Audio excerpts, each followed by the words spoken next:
আমপোড়া শরবত আর আমপোড়া মুরগির মধ্যে একটা চুজ করতে বললে আমি এখন থেকে বলবো আমপোড়া মুরগি, কারণ এটা আলাদাই টেস্টি হয়। ফাইনালি আজকে রান্না করলাম। Good morning everyone. আজকে তো রবিবার, আর রবিবারের দিন মানেই হচ্ছে মাংস বাড়িতে হবে।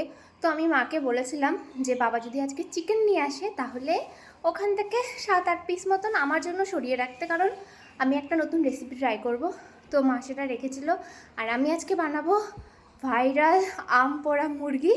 আমটাম পুরো পোড়ানো টোড়ানো আমার হয়ে গেছে, এখন আমি রান্নাটা করব আর পুরো প্রসেসটাও তোমাদের সাথে শেয়ার করব। আমটাকে প্রথমেই পুড়িয়ে নিয়েছি, এটা হচ্ছে মা পুড়িয়ে দিয়েছে। আজকে মা উনুনে রান্না করেছিল, তো উনুনেই আম পুড়িয়ে নিয়েছি। আর তারপরে আমি পেঁয়াজ কুচি করে রেখেছি, গ্যাসের উপরে লঙ্কা, আরও একটা রসুন আমি পুড়িয়ে নিচ্ছি। এর আগে একটা ছোট্ট রসুন পুড়িয়েছিলাম, তাতে হয়নি। তারপরে আমের এই পাল্পটাকে ওই পোড়ানো রসুন আর কাঁচা লঙ্কার সাথে আমের টকটাকে ব্যালেন্স করার জন্য তার সাথে একটু চিনি দিয়েছি, যদি মধু থাকে আরও বেশি ভালো। আর তার সাথে দিয়েছি কাসুন্দি, দিয়ে ভালো করে মিক্স করে নিয়েছি। এবার এই মিক্সচারটা মা যে চিকেনটুকু আমার জন্য বাঁচিয়ে রেখেছিল তার মধ্যে দিয়ে দিয়েছি। তার সাথে অ্যাড করেছি লবণ, হলুদ, আদা বাটা আর জিরে বাটা। আদা আর জিরেটা অল্প পরিমাণে হয়, আমি শিলনোড়ায় বেটেছি। আর জিরে বাটতে ভাই অনেক টাইম লাগে। ব্যাস, এবার মাংসটাকে এই পেস্টের সাথে সুন্দর করে মাখিয়ে নিয়ে কিছুক্ষণ রেখে দেবো। আধা ঘন্টা থেকে 1 ঘন্টা রাখলে অনেক ভালো হয়। আমার কাছে টাইম কম ছিল, তো আমি 15 মিনিট রেখেছি। এরপরে কিছু শুকনো লঙ্কা, তেজপাতা, কড়াইতে তেল গরম করে দিয়ে পেঁয়াজ নিয়ে ভেজে নিচ্ছি। তারপরে চিকেন দিয়ে ভালো করে কষিয়ে নেব। আর তারপরে একপাশে আমি জল গরম করতে বসিয়েছি। এলাচ, লবঙ্গ আর দারচিনি দিয়ে ওই জলটাই আমি এই চিকেনটার মধ্যে দিয়ে দেবো। দিয়ে ঢাকা দিয়ে ভালো করে চিকেনটাকে আর একটু রান্না করে নেব। আর ওই জলটা কিন্তু ছেঁকে দিতে হবে। হ্যাঁ, আমার আম পোড়া মুরগিটা হয়ে এসেছে, একটু টেস্ট করবো এখন। আমি যখন প্রথম কিছু রান্না করি আমার টেস্ট করতে খুব ভয় লাগে, আমি সবসময় মাকে দিয়ে টেস্ট করাই। তো এবারও মাই টেস্ট করেছে আর বললো যে আমের টকটা কম আছে, লবণটা কম আছে।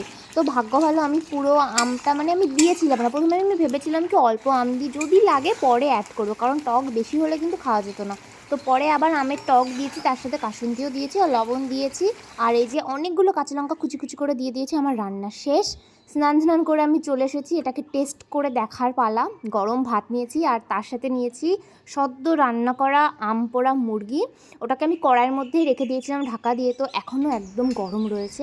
আর এটা দেখতে এত টেস্টি লাগছে, বিশ্বাস করো এটা খেতে আরও বেশি টেস্টি। আমি কথা বলতে পারছি না, আমার এখনও মানে স্বাদটা মুখে লেগে রয়েছে, মানে খুবই টেস্টি হয়েছিল।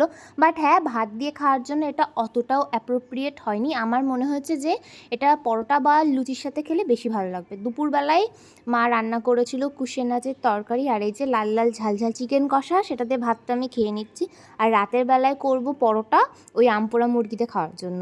সো রাত হয়ে গেছে, মা আর বানাচ্ছে পরোটাগুলো, মা বেলে দিচ্ছে আর আমি এইদিকে পরোটাগুলোকে ভেজে নিচ্ছি। আজকে সবার জন্য পরোটা করা হয়েছে। আমার মনে হয় মাঝে মাঝে মুখের টেস্ট বদল করার প্রয়োজন আছে।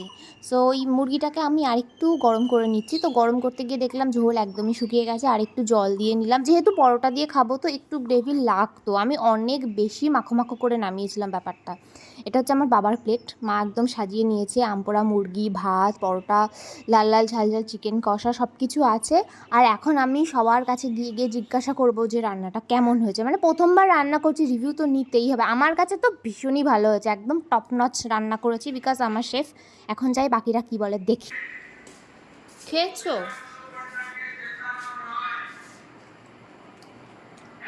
কেমন লাগছে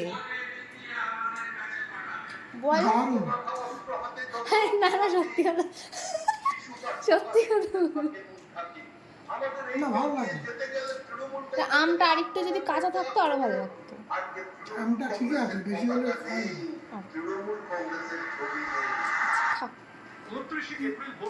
কেমন হয়েছে? ভালো লাগছে? এরপরে তাহলে বড় বেশি করে বানানো যাবে, বলো? কর, আমি রিভিউ নিয়েছি সবার কাছে। দেখি টেস্ট করে দেখি, গরম গরম। ওই ছোটো ছোটো লঙ্কা কুচিগুলোও নে, বেশি ঝাল না, ভালোই লাগছে। আমি নেব। এ তো রিভিউ দিতে 10 ঘন্টা লাগাচ্ছে। তার মাঝখানে একটা জিনিস শেয়ার করছি, চিকেনটাতে আমি কাশ্মীরি লঙ্কার গুঁড়ো অ্যাড করিনি, তার জন্য কালারটা এমন এসছে। যদি তোমরা লাল লাল চিকেন করতে চাও তাহলে কাশ্মীরি লঙ্কার গুঁড়োটা অ্যাড করবে। লঙ্কা কুচি নিয়ে কারণ একটু বেশি ঝাল লাগবে। টেস্টি না? ভালো। ঢং করিস না, তোর ওই দোকানের চিলি চিকেনটা তো অনেক টেস্টি।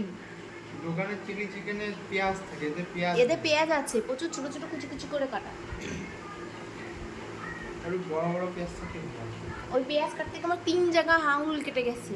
তার জন্য তো কম কাটতিস, একটু কম কাটতিস, বেশি কাটতে গিয়ে কাকা রে অল্প একটু দিয়ে কি আর বসে। এবার বল, এবার আসল টেস্টটা পাবি।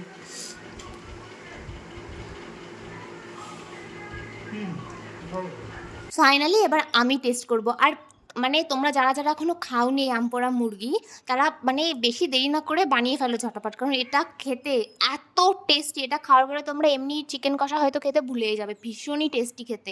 আর হ্যাঁ, যদি আমার এই রেসিপি দেখে বুঝতে না পারো, ইউটিউবে অনেক রেসিপি আছে, সেগুলো দেখে তোমরা ট্রাই করো, বাট অবশ্যই করো।